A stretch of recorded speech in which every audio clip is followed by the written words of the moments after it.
What would be Star Citizen's worst ships? There are definitely a few that feel underwhelming or were hyped up beyond what they actually delivered.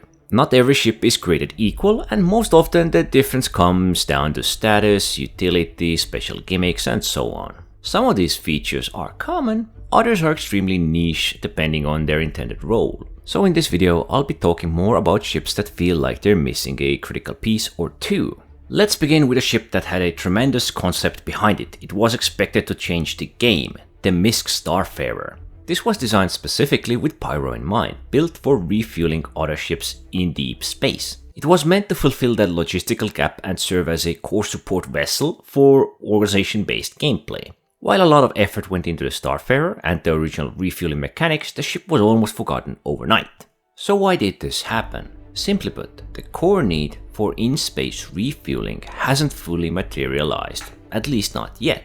Even with the Pyro system in the works, many ships now have extended fuel capacity. Flying from station to station remains quite manageable. The Starfarer was introduced years before Pyro was actually finalized, leaving players with a ship whose main selling point didn't apply in Stanton. And to be realistic, how many players are going to sit around waiting for a refueling job in the middle of nowhere? Or how many are in need of refueling in general? Sure, it still carries cargo and can technically support refueling, but hardly anyone uses it seriously, at least not in the refueling sense. And you do have better options for transport. Perhaps where they really missed with this ship was having no other NPC content for it, relying upon players to request refueling. In its current state, it's not much, and it probably should have focused more also on utility like repair, rearm, and recovery. Next, let's talk about the Vanguard series. I genuinely like these ships, especially their aesthetics and their purpose, but they're dragged down by the one major design issue. The Vanguard mounts 4 fixed size 2 weapons. These aren't fixed like your usual, these are fixed to 5 different types of very specific weapons you cannot put on any other ship than this, and also 1 modular size 5 hardpoint. While this gives it some flexibility, the result is rather frustrating. Mismatch in projectile velocity. The size 2 weapons end up limiting your optimal weapon choice for size 5, as most of those weapons shoot at very different speeds.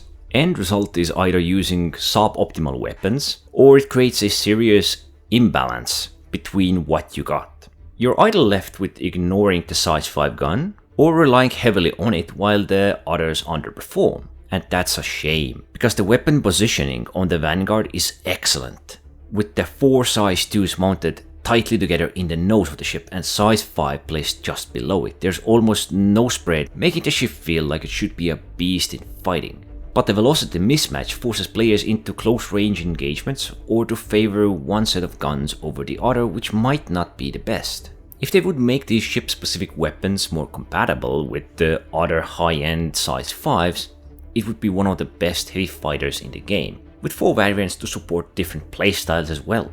Then we have the Hull C, massive hauler designed for serious long-haul logistics.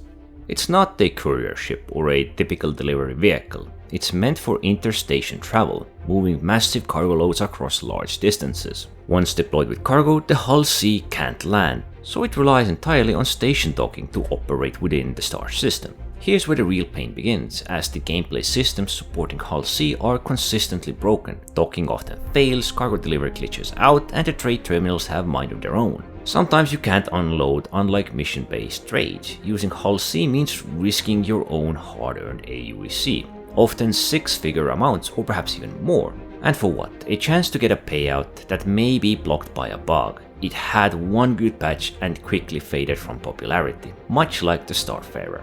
It was huge and its design was incredible. You had this extending out body, which revealed all these cargo areas, all these wings of the ship. I think these 3 are in a rather sad state and could use a lot of love. But I do have few honorable mentions, ships that aren't quite bad but still lack full support. Take the Mercury Star Runner. There's still no actual data running gameplay, but it works well enough as a high-speed cargo ship or a smuggler. Or the Argo SRV, which has no dedicated content yet can still play niche support role, even helping with some salvage scenarios. Most, if not all, dropships also fall into this category. Technically work, but actually troop transport scenarios are extremely rare in gameplay right now. There are definitely other ships or roles in the game that still need further refinement before they can fulfill their potential. These are just the 3 standouts that come to mind.